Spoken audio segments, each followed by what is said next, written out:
Typically, we talk about greed, power, hate as the roots of evil, but those are just symptoms. There's something deeper, a belief that's far more common and far more dangerous. And it's one that you and I are taught to hold without even realizing it. In this video, I want to show you how this single belief has shaped racism, war, animal cruelty, and even our day-to-day indifference. And more importantly, I want to explore how we can begin to undo it.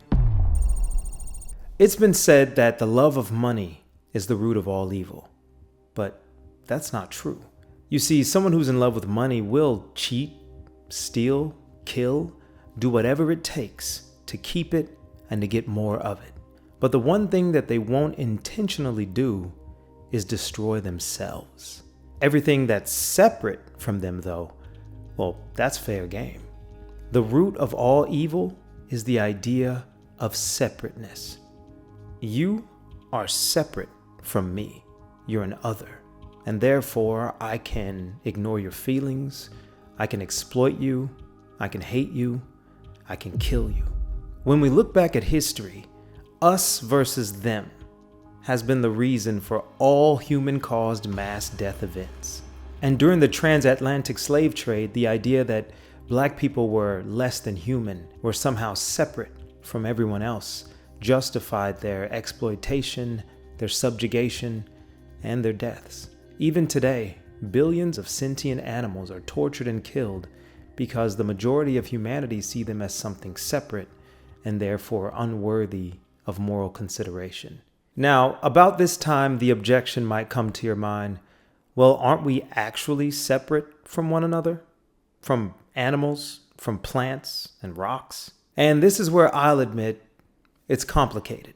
In this video, though, I'd like to walk you through two primary paths of thought on this, and then point toward a practical strategy for applying them. Taken together, I believe these can lead us towards a utopia, even in the imperfect world that we live in. A bold claim, I know, but take a listen and see what you think. Path 1. The external orientation.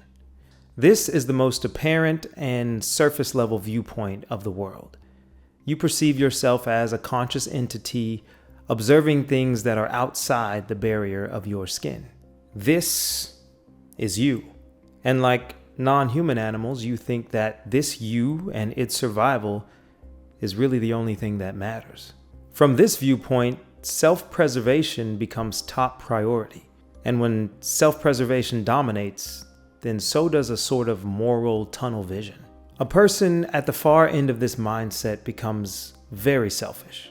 They try to accumulate everything that they can at the expense of everyone and everything around them. They descend into evil, justifying it by saying that it's necessary for them. At a slightly higher level of consciousness, this self-concern can expand to include family, friends, maybe even a tribe or a country. And at a still higher level, it could include all of humanity. But even at that level, the idea of separateness still creates suffering. If separateness leads to moral tunnel vision and evil, then what if we question the very idea of separateness in the first place? This leads to path 2, the internal realization. This is the inward orientation, which leads to the final realization that everything and everyone is you, not in metaphor, but in essence. Many people have viscerally felt this in meditation or in moments of silence while sitting in nature. Spiritual traditions like Advaita Vedanta have come to the conclusion that we are all one divine consciousness, appearing in various ways. The Hindu monk and philosopher Swami Vivekananda once described it this way: all this manifoldness is the manifestation of that one. That one is manifesting himself as many, as matter, spirit, mind, thought, and everything else. Still, you might say, this sounds completely crazy.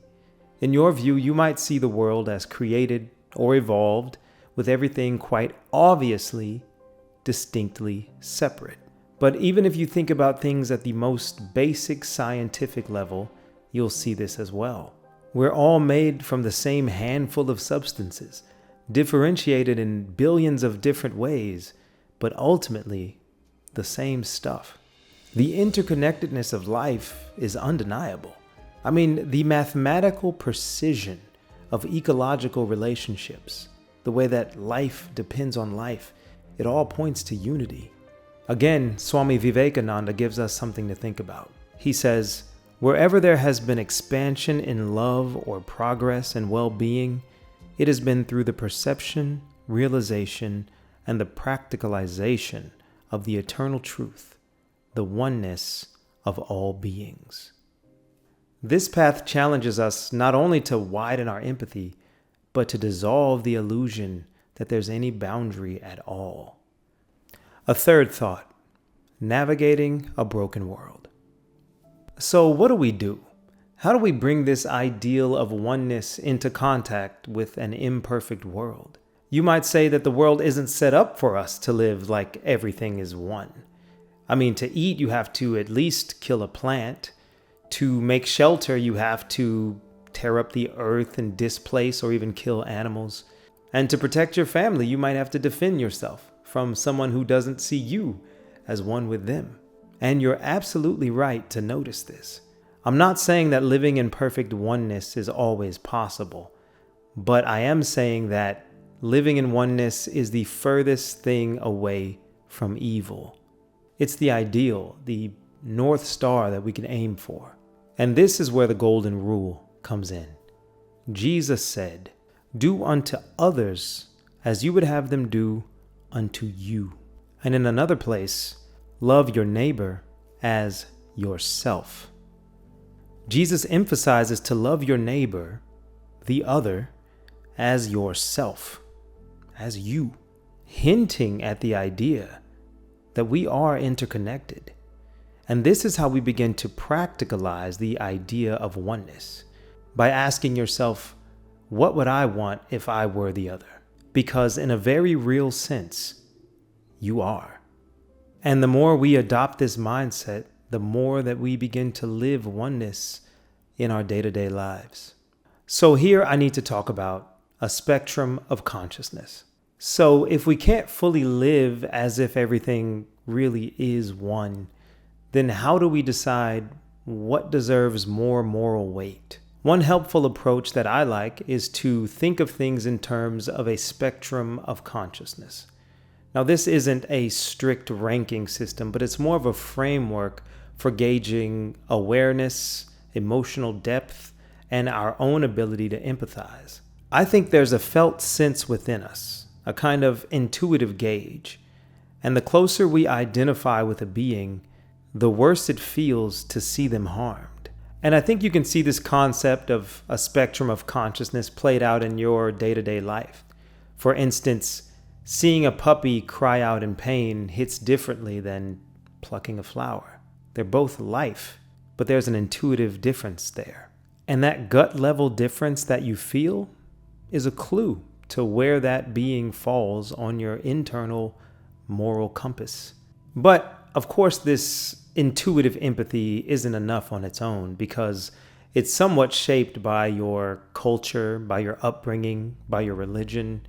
And that's why education is so important.